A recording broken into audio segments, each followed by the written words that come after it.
नमस्कार सर।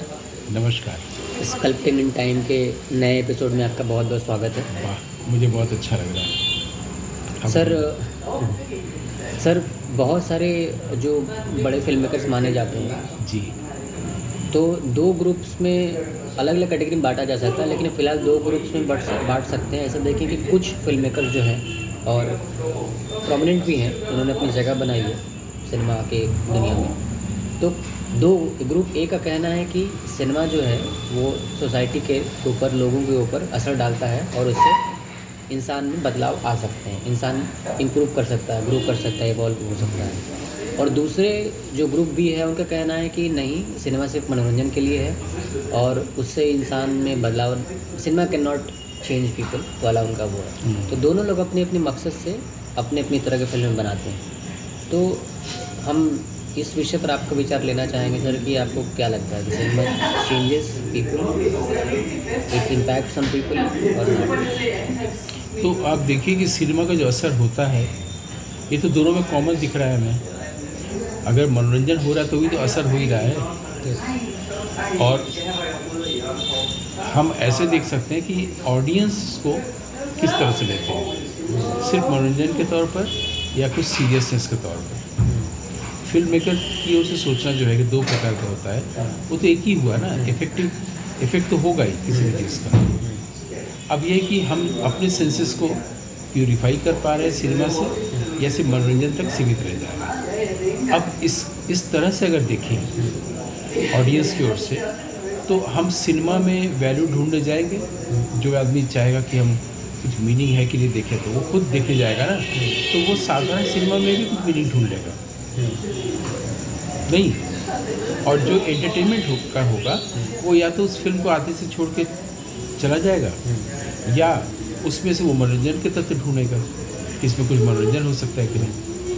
एक तीसरी कैटेगरी भी होती है, इसमें मनोरंजन भी होता है, फिलोसॉफी भी होता है, जो चार्ली चैपलिन की फिल्में हैं। सर ये तो बहुत अच्छी बात आपने कही ऑडियंस की तरफ से। Can I reframe the question again? बिल्कुल। सर एक तो सत्य है संसार का कि जीवन, इस शरीर में जितने भी लोग पैदा हुए हैं दुख है सबके पास। तो ज़िंदगी में जितने भी लोग हैं जीवन में, लाइफ में, वो सब लोग दुखी हैं। तो एक आर्टिस्ट जो होता है वो सीयर होता है, चाहे वो फिल्म मेकर हो, म्यूजिशियन हो, पेंटर हो, नहीं, तो उसको पता है कि बुद्ध जी ने भी कहा था कि बुद्ध भगवान ने कि जीवन में दुख, और दुख एकदम सत्य है, सब लोग सौरों में, पेन में हैं ही। तो ये चीज़ जो आर्टिस्ट है वो ये चीज़ देखता है, तो क्या उसकी रिस्पॉन्सिबिलिटी होती है फिल्म मेकर के तौर पे, अगर ये सिनेमा बना रहा है तो, कि लोगों के दुख को अगर पूरी तरह से वाइप आउट भले न कर सके, लेकिन उसका ध्यान दिला सके कि कैसे कम हो सकता है दुख, कम हो सकता है। तो मैं ये वाली सर रिस्पॉन्सिबिलिटी की बात कर रहा हूँ। मनोरंजन तो ठीक है, वो टेम्प्रेरी। आर्टिस्ट की रिस्पॉन्सिबिलिटी, यस। तो जो दुख है, दुख का सोर्स कहाँ पर है? माने दुख किसकी ओर से आ रहा है? व्यक्ति के अपने कारण से आ रहा है या वो भी ईश्वर के कारण है? फर्स्ट सोर्स क्या है?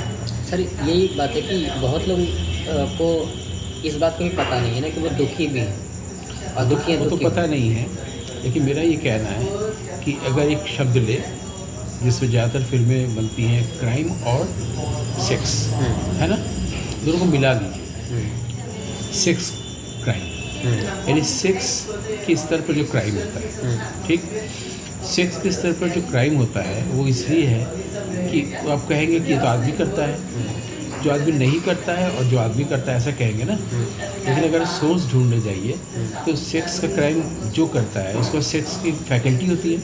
फैकल्टी किसका दिया हुआ है? ईश्वर का दिया हुआ है, यानी ईश्वर ही फर्स्ट कॉज है।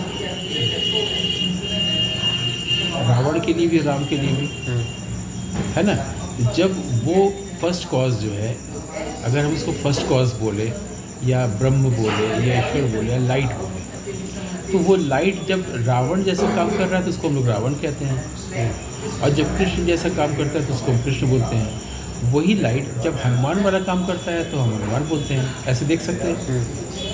लेकिन आप जो मान लिए कि फर्स्ट कॉज जो है दुख का भी वो लाइट है, ईश्वर है, तो थोड़ा कॉन्ट्राडिक्टरी लग रहा है ना। दूसरी ओर अगर ऐसे देख ले कि जो चीज़ हमेशा है वो रियल है, और जो चीज़ हमेशा नहीं है वो रियल नहीं है। इस अर्थ में अगर रियल और अनरियल को अलग अलग करें तो हम देखेंगे कि ये जो लाइफ मिला है वो माइंड के कारण मिला है।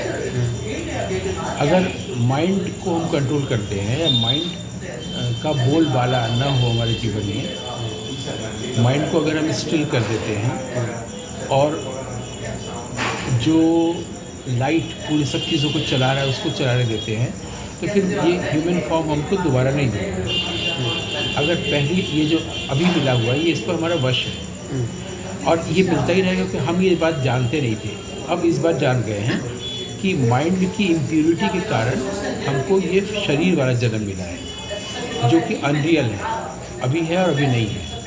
और वो जब अगर इसको नहीं जान रहे होंगे तो जब बॉडी जो ग्रॉसर फॉर्म है वो जब पेरिश हो जाएगा तो भी माइंड में वो इम्प्योरिटी रह गया, जिसके कारण से फिर रहना पड़ेगा। ऐसे रिपीटेशन चल रहा है। योगी और ज्ञानी लोग क्या करके इसी को जानते हैं और वो रिपीटेशन को ब्लॉक कर देते हैं, लेकिन वो उस लाइट के साथ रह जाते हैं जो हमेशा जो रियल है। इसका मतलब ये हुआ कि हमारी किसी एक इम्प्योरिटी के कारण ये लाइफ मिला है या हज़ारों, जब तक हम नहीं जान रहे थे। सेम फिजिकल फॉर्म रमन महर्षि को भी जो मिला है, रामकृष्ण परमहंस को भी मिला है। इसका मतलब ये हुआ कि पिछले जन्म में माइंड में कोई एक चीज़ रह गई है जिस वजह से एक फॉर्म में फिर से मिला ना, आगे नहीं मिलेगा। अगर यहाँ तक हम लोग कन्विंस हैं तो इसका मतलब है कि माइंड के कारण दुख है और संसार है, ठीक। और माइंड जो है वो फर्स्ट सोर्स लाइट का दिया हुआ नहीं है, क्योंकि अगर माइंड नहीं है तभी तो अगला जन्म नहीं हो रहा है, मोक्ष हो रहा है ना। इसका मतलब माइंड जो है वो एक इल्यूशन है या एक पेरिशेबल चीज़ है जो रियल नहीं है, यानी इसको फर्स्ट सोर्स ईश्वर नहीं रहा, प्रूफ कर दिया, ठीक है। इसका मतलब है कि दुख का कारण अगर फर्स्ट सोर्स नहीं है, दुख का कारण माइंड है, तो उसको रेक्टिफाई किया सकता है, उसको हटाया जा सकता है। तो माइंड है इसकी माया है, इस संसार से दुख है, ये तो हो गया। लेकिन जो लोग अपने अपने ढंग से सौंदर्य को देखते हैं, ब्यूटी को देखते हैं, जैसे मान लीजिए कि तमाशा थोड़ी देर के लिए लें, हम उस टेक्निकल तमाशा पे नहीं जाते हैं जो मराठी लोक संगीत में है, उधर नहीं जाते हैं। आप बाहर निकलिए, देखिए कि गणेश विसर्जन में भी तमाशा चल रहा है और सरस्वती पूजा विसर्जन में भी तमाशा चल रहा है। तो आपको हो सकता है वो नॉइज़ और क्योस ना पसंद आए, ब्यूटीफुल ना लगे, उनको तो लग रहा है ना, ठीक। तो उनको आप पहले फिल्म से ये बताने जाएंगे कि देखो दुख है, उनको तो पता ही नहीं है दुख है।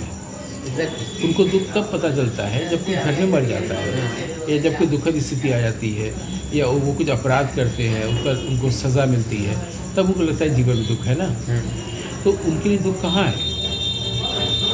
तो दुख को आप कैसे बताएंगे कि प्रथम आर्य सत्य, पहली बात तो पब्लिक तक ये जाएगा कैसे? पहले तो सिनेमा से ये ले जाना है कि दुख है, संसार माने दुख है। लेकिन आप अगर व्यक्तिगत रूप से विचार करें तो आप देखेंगे कि दुख अगर है अच्छी चीज़ में भी, जैसे कि प्रेम, तो क्या हम लोग ऐसा भी प्रेम कर सकते हैं या कल्पना कर सकते हैं जिसमें दुख न हो? यानी प्रेम है और सेपरेशन नहीं हुआ, ऐसा प्रेम की कहानी हम दिखा सकते हैं लोगों के सामने। क्योंकि सबसे पहली चीज़ इंसान को इसलिए ऋग्वेद पढ़ना चाहिए, वेद पढ़ना चाहिए, जिसमें कि पुरुरवा और उर्वशी में सेपरेशन होता है। यानी आप प्रेम करेंगे संसार में तो सेपरेशन होगा, चाहे वेद के जरिए हो चाहे वाल्मीकि के जरिए, ठीक है। लेकिन अब हमारा दायित्व ये देखना कि ऐसा प्रेम जिसमें सेपरेशन ना हो, दुख ना हो, ऐसा संभव है। जैसे मैं आपको शायद पिछली बार अपनी कैजुअल बातचीत में या इसमें ही बोला होगा कि हम एक सेंटेंस बनाएं कि स्त्री पुरुष ये दो ही तो प्लैनेट में होते हैं। स्त्री को अगर परिभाषित करना तो हम कहें कि पुरुष का मन। अब एक नई बात आएगी, अगर पुरुष किसे कहते हैं? स्त्री का मन। तो अगर आपको किसी पुरुष में दोष लगता है या किसी पुरुष को स्त्री में दोष लगता है तो बाहर हुआ फिजिकल फॉर्म में, लेकिन हमने कहा कि आपका जो माइंड है, पुरुष का मन है, वो स्त्री है। तो बाहर जो फिजिकल प्रेजेंस है उस पर आपका हक नहीं है। आप उसको ठीक नहीं कर सकते, क्योंकि वहाँ पे आप उसका माइंड ठीक करने जाएंगे ना। लेकिन आपका जो माइंड है, मैं उसको कह रहा हूँ, वो स्त्री है, तो उसको आप ठीक कर सकते हैं। जब उसको ठीक कर सकते हैं तो वही चीज़ सामने दिखेगा या नहीं दिखेगा, क्योंकि ये अभी आप तुरंत सहमत नहीं भी हो सकते हैं कि आप अपने माइंड को जब ठीक करेंगे तो सामने जो स्त्री है वो भी ठीक हो गई, मतलब इधर से आप ठीक करें तो वो ठीक होगी। ऐसा सही है या नहीं? या आपने इधर ठीक कर दिया लेकिन वहाँ सही नहीं हुआ। यहाँ पर थोड़ी देर के लिए आपने बुद्ध भगवान का उल्लेख किया था, बुद्ध को लाए तो उनका उनकी एक दृष्टि है जिसको पाली में कहा गया है प्रतीत्य समुत्पाद, जिसका एसेंस है दिस बीइंग दैट अराइजेस। अगर आप दैट को कुछ नहीं कर सकते, दैट मैंने वर्ल्ड है, दिस मैंने जो आपके भीतर है माइंड है, ठीक है, दिस और दैट क्लियर हो गया। माइंड है तो वर्ल्ड है, वर्ल्ड को आप ठीक नहीं कर सकते, वर्ल्ड मैंने ऑब्जेक्टिव वर्ल्ड, माइंड मैंने सब्जेक्टिव माइंड। तो अगर आपको बाहर ठीक करना है तो भीतर ठीक कर लीजिए, यानी भीतर ठीक करने से बाहर भी ठीक हो जाता है। दिस के कारण दैट है, दिस को ठीक करेंगे तो दैट ठीक होगा, दिस नहीं रहेगा तो दैट भी नहीं रहेगा, निर्वाण है। लेकिन अभी फ़िलहाल दिस है जिसको मैं कह रहा हूँ स्त्री, और दैट यानी कि जो फिजिकल फॉर्म स्त्री है, यानी दिस को ठीक करेंगे तो दैट ठीक होगा ना। और जब दिस को ठीक करके आप दैट से रिलेट होंगे तो वहाँ पर आसक्ति नहीं होगी, सेपरेशन नहीं होगा, दुख नहीं होगा। क्या ये सिर्फ तर्क और लॉजिक की बात है, इंटेलेक्चुअल एक्सरसाइज है, या आपको लगता है कि एक दृष्टि है, एक लाइट है?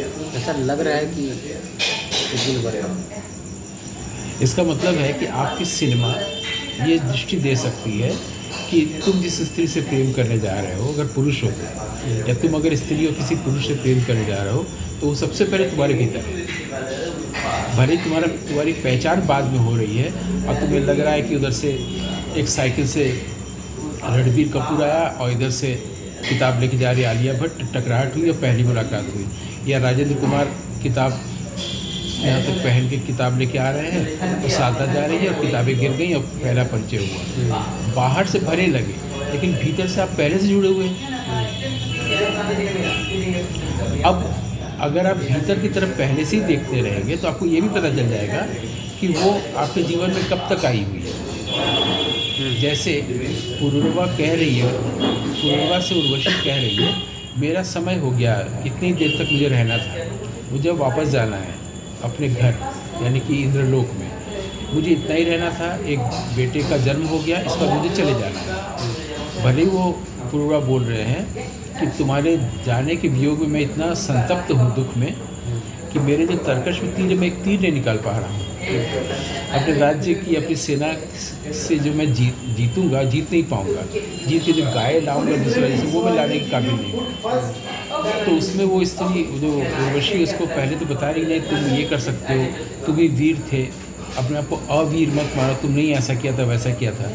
फिर वो बोलती है कि तुम औरत से इतना दिल लगा बैठे हो, औरत का जो दिल होता है, मन होता है, वो भेड़िए की तरह होता है, ये लिखा हुआ है। तो जब सबसे पहले वेद पढ़ेगा तो हो सकता है वो पहले ही स्त्री की तरफ ना जाए, क्योंकि उसने पढ़ लिया, वेद में लिखा है कि स्त्री का जो मन होता है भेड़िए जैसा होता है। लेकिन हम एक इंटरप्रिटेशन ये दे सकते हैं अपने फिल्म में कि वो इसलिए कह रही है ताकि वो उसको छोड़े, तो वो उसको छोड़े इसलिए कह रही है। अगर इसको भी मान ले, ये अच्छा लग रहा है, तो भी ये छोड़ना आ रहा है ना। कोई स्त्री नहीं चाहती है कि हम किसी पुरुष से प्रेम करें, उसको छोड़ें। कोई पुरुष नहीं चाहता है कि उससे सेपरेशन हो, तो सेपरेशन ही तो दुख है। तो सेपरेशन वाले प्रॉब्लम को सॉल्व करने के लिए ये जो एक नए वाक्य का निर्माण किया गया कि स्त्री का परिचय हम ये माने कि मेरा मन, पुरुष का मन, और पुरुष का परिचय है कि स्त्री का मन। तो स्त्री के पास मन है, वहाँ पर अगर वो ठीक ठाक कर लेती है तो बाहर भी ठीक होगा, क्योंकि वहाँ पर भी एक दृष्टि है पहले से किसी महापुरुष का कहा हुआ है, और इसको आजमाने से पहले वो कुछ और भी कर सकता है। बाहर जो कि भी उसको एडवर्स लग रहा है उसको ठीक न करके, उसको लेकर जो भीतर इम्प्रेशन है वहाँ पर ठीक ठाक करके देखें, वो ठीक हो गया। इसका मतलब है कि सही बात है कि हमारा जो माइंड है वो स्त्री है, मैं पुरुष अगर हूँ, अपने आप को मानता हूँ, तो स्त्री जो है वो मेरा माइंड है। माइंड को अगर हम ठीक कर लेंगे तो जो उसी स्त्री से मिलेंगे, जब उसका रिफ्लेक्शन बाहर आएगा तो वहाँ पर सेपरेशन संभव ही नहीं है, वहाँ पर हमेशा प्रेम रहेगा। यस सर, तो एक नई बात है, तब तो आप कहने जा रहे हैं। बिल्कुल। अभी आपकी किस कैटेगरी में आता है? जो आपने प्रश्न उठाया था, डायरेक्टर कह रहे हैं 2 तरह की चीज़ें, ये तो एंटरटेन भी करेगा और हाँ, एनलाइटन भी ये करेगा। तीसरी कैटेगरी है कि दोनों, कि कोई बात भी हो और कहने का ढंग। Okay sir, this was such an enlightening episode on this topic, so we will meet very soon next episode. Thank you so much. Much.